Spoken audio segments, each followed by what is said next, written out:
More than 50 Catholic priests, deacons, brothers, and religious sisters endorsed presidential bet Robredo and running mate Kiko Pangilinan. The move breaks a long-held tradition that discourages Catholic leaders from supporting specific candidates. In a statement, the group Pare Madre Misionario para kay Leni says Robredo and Pangilinan best fit the job to be the next president and vice president of the Philippines.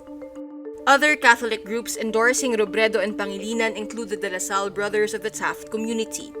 Leaders of the popular organization Ligaya ng Panginoon also expressed support for the tandem, a first in nearly 50 years. Bishop Pablo Virgilio David, leader of the Diocese of Caloocan, earlier gave his blessing to efforts by lay groups in South Caloocan, Malabon, and Navotas to endorse Robredo and Pangilinan.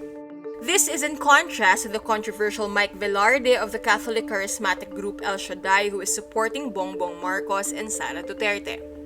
El Shaddai spiritual advisor Bishop Chodoro Bacani Jr. disowns this endorsement, saying it was Velarde's own decision that was not cleared with the group's elders. Meantime, 5 national artists on Monday, February 14, also announced they are backing Robredo's bid for the presidency. National artists Ben Cab, Alice Reyes, Ramon Santos, Ryan Cayabyab, and Virgilio Almario, also known as Rio Alma, make public their decision to endorse Robredo. Presidential frontrunner Bongbong Marcos' Uniteam promises a new society and unity anew during its proclamation rally in Quezon City, Monday, February 14. Marcos again gives no specifics about his platform of unity. While he mentions the need to help the tourism sector ramp up infrastructure and improve internet connection, he does not lay out any concrete plans. During the event, mayoralty candidate Mike Defensor's Malayang Quezon City slate speaks of pet projects for the city and always of unity and cooperation.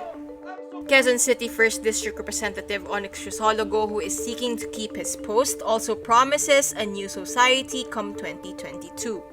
He is the son of former Congressman Bingbong Crisologo, who was sentenced to a double life term for arson in 1970. He was later granted pardon by his fellow Ilocano dictator Ferdinand Marcos Sr.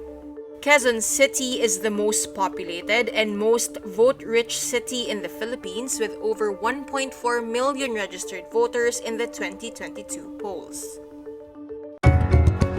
Need more context, clarity, and perspective? Get the full picture with Rappler Plus.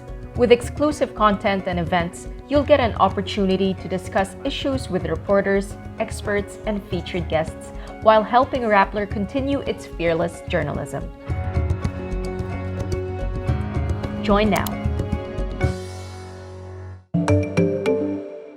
Vice presidential candidate Senator Kiko Pangilinan files a cyber libel complaint against YouTube channel Maharlika Monday, February 14.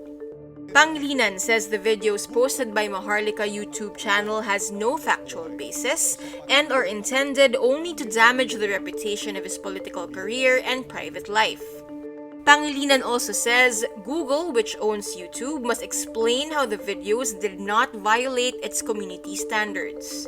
This after Google's inaction to the senator's repeated request to take down the libelous video content.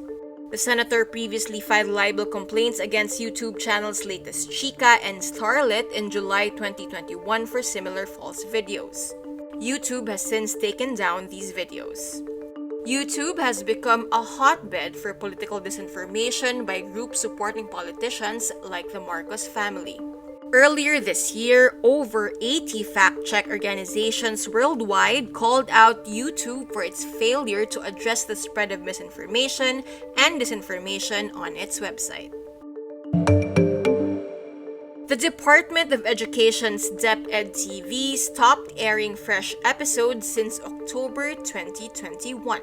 The TV episodes were supposed to help students who have no internet access at home and were designed to be synchronous with the self-learning modules distributed to students. DepEd tapped EI2 Tech, a production company owned by news anchor Paulo Bediones, to produce the TV episodes for distance learning. In October, DepEd was told that production of episodes have stopped due to alleged non-payment of media workers under EI2. A former program manager of DepEd TV says some 200 media workers had not received their compensation, amounting to 42 million pesos. 116 of the media workers also agreed to file a case against Bediones.